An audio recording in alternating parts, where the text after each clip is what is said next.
Assalamualaikum warahmatullahi wabarakatuh. Kita masuk pada materi selanjutnya, yaitu teks laporan hasil observasi. Nah, ketika dikatakan observasi, apa itu?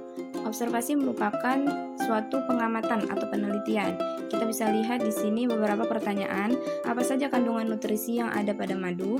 Apa itu museum? Apa itu empedu? Nah, pertanyaan-pertanyaan itu membutuhkan suatu data atau fakta. Jadi perlunya pengamatan atau penelitian untuk menjawab pertanyaan-pertanyaan berikut ini.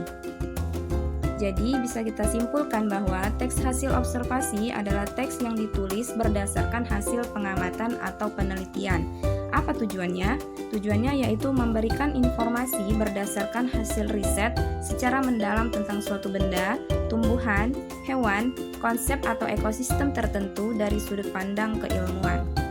Ciri-ciri teks hasil observasi yang pertama yaitu objektif. Laporan disusun berdasarkan keadaan objek tunggal nyata yang diamati secara langsung. Yang kedua, faktual, yaitu disusun berdasarkan fakta sesuai dengan pengamatan yang telah dilakukan dan sudah terbukti kebenarannya.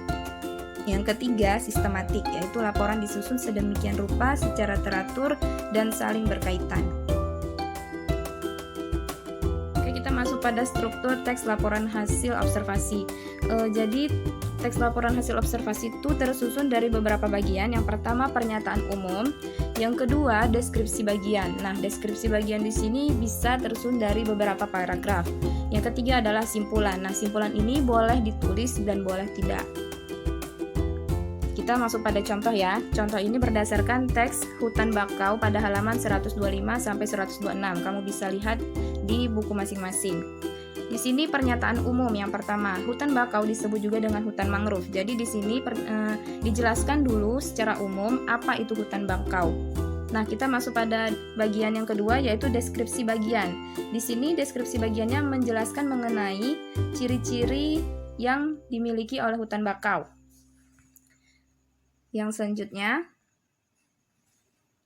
deskripsi bagian yang kedua yaitu membahas mengenai fungsi dan manfaat dari hutan bakau. Lalu yang terakhir ditutup oleh simpulan yang disampaikan dengan secara singkat. Nah, itu tadi pengertian, ciri, struktur, dan contoh dari teks hasil laporan observasi. Sekarang, buatlah rangkuman mengenai informasi-informasi penting yang sudah saya sampaikan tadi. Oke, selamat belajar.